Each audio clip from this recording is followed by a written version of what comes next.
7h01. Claro, a gente já começa o programa de hoje falando da abertura do comércio em Foz do Iguaçu, prevista para amanhã. A Prefeitura, ontem, por decreto, determinou várias situações, entre elas o atendimento de forma diferenciada do comércio por regiões. Preparei aqui para você uma tela só para você visualizar e gravar bem, tá? Então, de acordo com o decreto publicado ontem pela Prefeitura de Foz do Iguaçu, os comércios que ficam na região, olha só, entre a região da Vila Portes, do Jardim Central e da Vila Brasília, esses comércios vão abrir das 8 às 16, das 8 da manhã às 4 da tarde. Tá? É o horário previsto para esse comércio, para essa região onde tem comércio. Para outra região, vamos a outra região. Região que compreende a Vila Yolanda, Jardim América e Vila Maracanã, que é a região central, né, de Foz. O comércio vai poder abrir das 10 da manhã às 18 horas, às 6 da tarde, ok?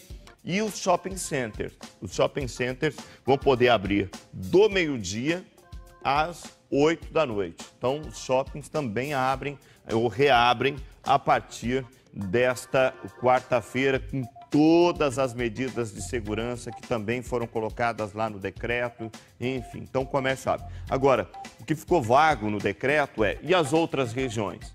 Né? Nós temos Vila C, nós temos Porto Meira, nós temos a região do Morumbi, né? Três Lagoas, Três Bandeiras, né? Então é essa região. Presume-se, como não tem nada que limite o horário, presume-se que o comércio nessa região, presume-se, né? Até que a prefeitura se manifeste, mas não foi contemplado dentro do decreto.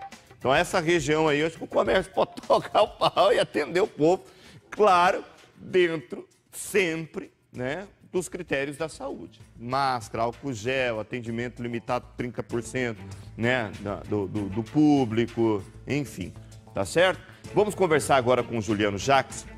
Vamos conversar com o Juliano Jacques aqui na tela do Tribuna, porque se o comércio amanhã volta, né?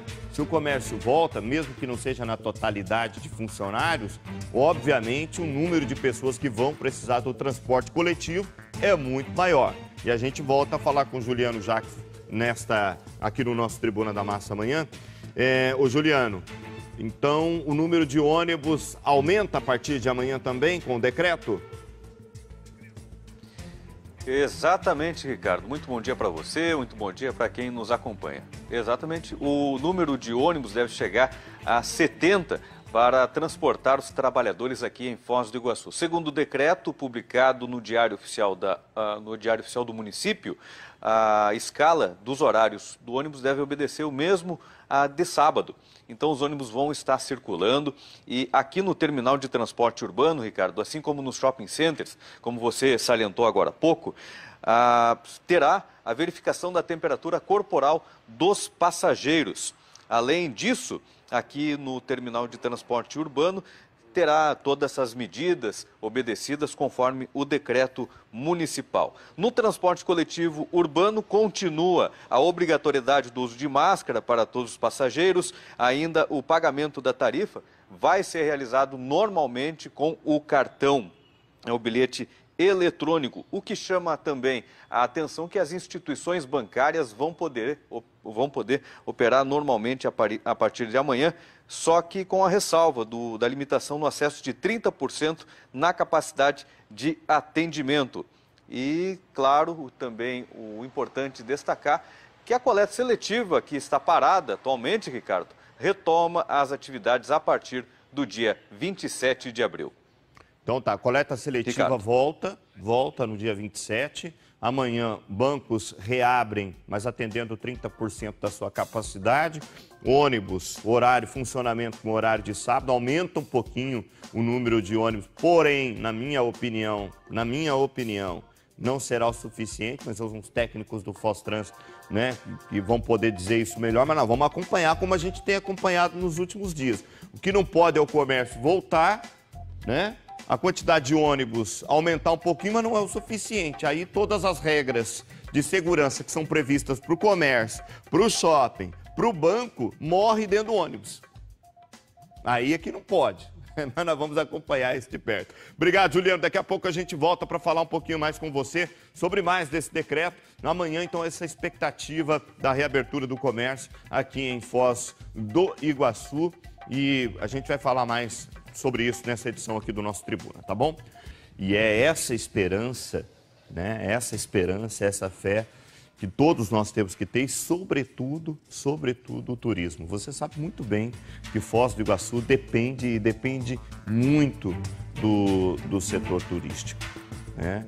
E nós estamos enfrentando um impacto muito tremendo e é talvez o setor aí que talvez mais terá desafios pela frente para poder viver nesse período pós-pandemia. A Mariana Kojunski tem mais informações e traz agora para a gente. Veja aí. Foz do Iguaçu, uma cidade que respira o turismo, desde março, vê o número de seus visitantes só diminuindo. De acordo com o presidente do Sindhotéis, são cerca de 15 mil pessoas ligadas ao setor hoteleiro e gastronômico. Com o fechamento dos hotéis, para evitar o avanço do novo coronavírus, decisões precisaram ser tomadas em relação aos funcionários do setor. Colaboradores que estavam em contrato de experiência, esses todos foram dispensados, que foi uma grande quantidade de pessoas que já estavam praticamente se aposentando, esses também foram dispensados dos seus serviços. Foi feita uma rescisão contratual e foram mandados embora. Nós aproveitamos também um plano do governo federal, onde o empregado recebe da empresa 30% e os demais 70% o governo pagaria. De acordo com o presidente do Sindicato dos Empregados em Turismo e Hospitalidade, uma outra proposta também foi disponibilizada aos patrões e empregados do setor. Afastá-los imediatamente do local de trabalho, ficando em casa, com a ajuda de uma bolsa de qualificação e mais uma bolsa de R$350, que foi negociado o valor, né? Esse foi um valor que nós negociamos na hora, a mais para cada trabalhador, para ajudá-lo na sua subsistência por esses meses que eles ficariam afastados do serviço. Edilson é diretor comercial de um grupo com 3 hotéis. São cerca de 800 funcionários. A gente teve que aprender, né, no dia a dia, foi um choque total, um cenário que a gente nunca tinha visto antes. A gente depende de legislação, de medida provisória que demorou a sair para a gente tomar as decisões. Mas a gente cuida muito e tem que manter o quadro de funcionários, aqueles talentos, o grupo de talentos, que é muito difícil reunir, porque a gente precisa e faz a diferença. E o capital humano, que a gente chama, é muito relevante para o nosso negócio. Antes do fechamento do setor, o hotel estava com uma ocupação prevista de 60% para os próximos meses. Elas foram bastante sensíveis, elas não perderam o desejo de viajar. A maioria absoluta delas, eu estou falando entre 85% e 90%, pediram para remarcar ou confirmar que se a gente ia manter o crédito, que elas pudessem usar em outros períodos que elas decidissem, e foi feito de uma forma bem bacana isso. Não é somente o setor hoteleiro que sofre. Quem trabalha como guia também. Wagner atende os turistas que vêm da Europa e, para ele, as expectativas não são das melhores. A nossa perspectiva para o mercado europeu ela não é muito boa, porque foram os países talvez mais afetados até agora pelo Covid. E a nossa perspectiva de trabalho a partir do mês de novembro e dezembro. Então, todos os trabalhos que nós teríamos agendados para agora já foram cancelados e foram passados para essa data.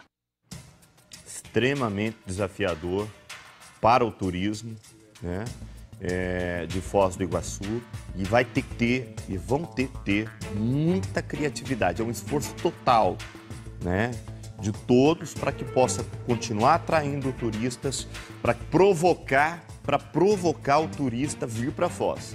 Nós temos que ter muita garra, muita força para tentar, nesse momento pós-pandemia, atrair o máximo de pessoas novamente para a cidade, para fazer essa roda da economia girar e girar mais forte, para recuperar o prejuízo, não só recuperar o prejuízo, quem sabe, com a graça de Deus, né, é superar todas as expectativas.